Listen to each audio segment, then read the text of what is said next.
स्वागत है आप सभी का फिर से एक बार महिंद्रास के प्लेटफॉर्म पे। मैं आपका एजुकेटर मेंटोर नवाज सर आप सबका वार्म वेलकम करता हूं नकल की नबात की खबर आज की के इस प्रीमियम शो में, जहां आपको मिलती है 10 मिनट में 10 बड़ी खबरें डेली 10 पीएम पर। यानी ये 10 का जो ट्रिपल कॉम्बिनेशन है आपके लिए करंट अफेयर की प्रिपरेशन को स्टैटिक जीके से जोड़कर काफी ज्यादा स्ट्रेंथ करता है आपको करंट अफेयर की प्रिपरेशन करने में। साथ ही साथ आपको यहाँ पर मैप की जानकारी मिलती है और इंपॉर्टेंट अपॉइंटमेंट्स और अवार्ड से रिलेटेड न्यूज मिलते हैं। इसके साथ उनसे रिलेटेड अन्य तथ्यों पर और अदर फैक्ट्स पर भी हम लोग बात करते हैं। तो देर किस बात की, आइए स्टार्ट करते हैं इस सेशन को। लेकिन उससे पहले अगर आप पहली बार इस सेशन को देख रहे हैं तो बेल आइकन दबाना मत भूलिएगा और लाइक शेयर एंड सब्सक्राइब करना बेहद जरूरी है ताकि ये सेशन आपसे छूट न जाए। तो चलिए स्टार्ट करते हैं आज 10 मिनट 10 बड़ी खबरें की इस सेशन को, जिसमें पहली न्यूज हमारी है आज की प्रमुख रूप से जो न्यूज में बनी रही। प्रमुख रूप से आज हम बात करने जा रहे हैं राष्ट्रीय कैडेट कोर के बारे में। प्रधानमंत्री नरेंद्र मोदी आज सोमवार को नई दिल्ली में स्थित करियप्पा परेड ग्राउंड में वार्षिक राष्ट्रीय कैडेट कोर की रैली को संबोधित किया, जो कि हर वर्ष 26 जनवरी के बाद इस रैली का आयोजन किया जाता है और एनसीसी यानी नेशनल कैडेट कॉर्प्स इसका आयोजन करता है। साथ ही साथ हम आपको यह भी बता दें कि यह नेशनल कैडेट कॉर्प्स कब स्टैब्लिश हुआ। अगर इस पर हम बात करेंगे तो हमें यह जानना होगा कि 1948 में इसको स्टैब्लिश किया गया था और हर साल यह 26 जनवरी के बाद इस रैली का आयोजन करता है।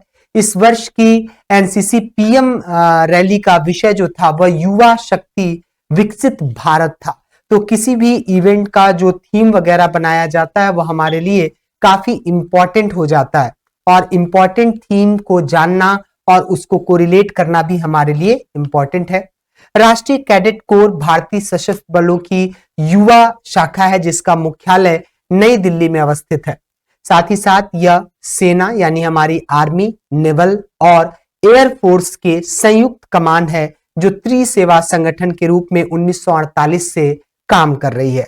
अगली खबर की तरफ आगे बढ़ते हैं। अगली खबर है हमारी इंपॉर्टेंट, जो कि संबंधित है आपकी एक अलग डायमेंशन में, जहां आप जानते हैं कि भारत का जो संविधान है जिसमें पार्ट 4 में directive principle of state policies पर बात की गई है। Directive principle of state policies जिसमें राज्य के नीति निर्देशक तत्व शामिल हैं, उसी के तहत आर्टिकल 44 में यूनिफॉर्म सिविल कोड की बात की गई है। उत्तराखंड आज के दिन 27 जनवरी 2025 को समान नागरिक संहिता लागू करने वाला आजाद भारत का पहला राज्य बन रहा है। इससे पहले आजादी से पहले अगर बात की जाए तो गोवा में यूनिफॉर्म सिविल कोड पहले से लागू था, लेकिन आजादी के बाद किसी स्टेट में पहली बार आर्टिकल 44 का इस्तेमाल किया जा रहा है, जिसमें अब विवाह का पंजीकरण हो या फिर आपके तलाक से संबंधित कानून हो या फिर आपकी विरासत से संबंधित कोई भी कानूनी दांव पेच हो, उस पर सबके लिए समान कानून निर्धारित किए गए हैं, जिसमें समान नागरिक संहिता का इंपॉर्टेंट रोल हो जाता है। और ऐसे में समान नागरिक संहिता जो कि एक ऐसा कानून है जो धर्म, लिंग और जातीयता के आधार पर भेदभाव नहीं करता है। साथ ही साथ इसमें हम यह भी जानते हैं कि इसको जो लागू किया जा रहा है उत्तराखंड में, उत्तराखंड एक ऐसा राज्य बन गया है जो पूरे भारत में सबसे पहला राज्य होगा जहां पर यह कानून लागू किया गया है। आगे बढ़ते हैं। अगली न्यूज है हमारी इंपॉर्टेंट, जो कि हम खबर यहां पर देखने जा रहे हैं आज की इस समाचार न्यूज में, जिसमें खबर आज की का प्रीमियम शो आपके लिए लगातार एक बेहतर एग्जाम्पल बनते जा रहा है। और इस शो में हम देख रहे हैं कि कैसे आपके लिए कुछ इंपॉर्टेंट आर्टिकल्स लगातार इंपॉर्टेंट होते जा रहे हैं। जैसे आज के दिन के इतिहास की अगर बात करें तो 1880 में आज ही के दिन अमेरिकी आविष्कारक थॉमस अल्वा एडिसन ने प्रकाश बल्ब का आविष्कार किया था। इसके साथ ही आपको यह भी बता दें कि जब थॉमस अल्वा एडिसन ने कई सारे प्रयोग किए और वह प्रयोग असफल हो गए, तो किसी ने इनसे पूछा कितने सारे प्रयोग आपने किए, क्या आप उतने प्रयोग को बेकार मानते हैं? तो उन्होंने कहा जी नहीं, मैं 1000 से ज्यादा प्रयोग कर चुका हूं और मैं 1000 तरीके भी ढूंढ चुका हूं जिससे बल्ब नहीं बनाया जा सकता। यानी उन्होंने अपने इतने सारे प्रयासों को असफलता नहीं कहा, बल्कि उसको भी एक खोज बताई कि इतने तरीकों से बल्ब नहीं बन सकता। तो हम इनसे अपनी जिंदगी में सकारात्मकता को सीख सकते हैं। अगली न्यूज की तरफ हम आगे बढ़ेंगे। अगली न्यूज की तरफ जब हम आगे बढ़ते हैं तो हमें देखने को मिलता है कि आज कई सारे ऐसे इवेंट हुए हैं, जिनमें से कुछ इवेंट ऐसे हैं जिनमें हम इस न्यूज में कवर कर रहे हैं। जैसे आपको आज का इतिहास एक नया पोर्शन यहां पर देखने को मिला, और इतिहास के पोर्शन को देखने के साथ ही आप एक नया चैप्टर भी देख रहे हैं इस न्यूज का, जो आपको विशेष बनाने वाला है। जैसे कि हम बात करने वाले हैं आज इस स्पेशल न्यूज में, जो कि आपके लिए हमेशा 10 PM पर चलाई जा रही है। 10 PM की यह न्यूज आपके लिए इंपॉर्टेंट होती जा रही है, जिसमें पी सूर्यराज, जिन्हें धन लक्ष्मी के कार्यकारी निदेशक के रूप में अपना पदभार संभाला है।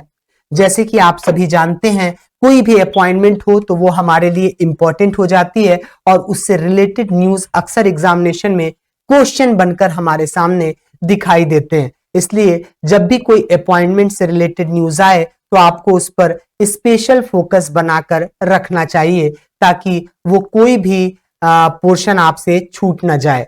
तो चलिए आगे बढ़ते हैं, अगली न्यूज की तरफ हम आगे बढ़ते हैं। अगली न्यूज जो है हमारी, वह इंपॉर्टेंट है आपके लिए, उसे भी आप जरूर अपने कॉपी में नोट करें, ताकि आपके करंट अफेयर की प्रिपरेशन और बेहतर होती जाए। और इस करंट अफेयर की प्रिपरेशन में जहां आपको एक एक न्यूज पर मल्टी डायमेंशनल अप्रोच के साथ कई सारे अदर फैक्ट भी मिल रहे हैं, इसलिए मैं चाहता हूं कि इस सेशन को आप लोग जरूर देखा करें, लाइव देखा करें।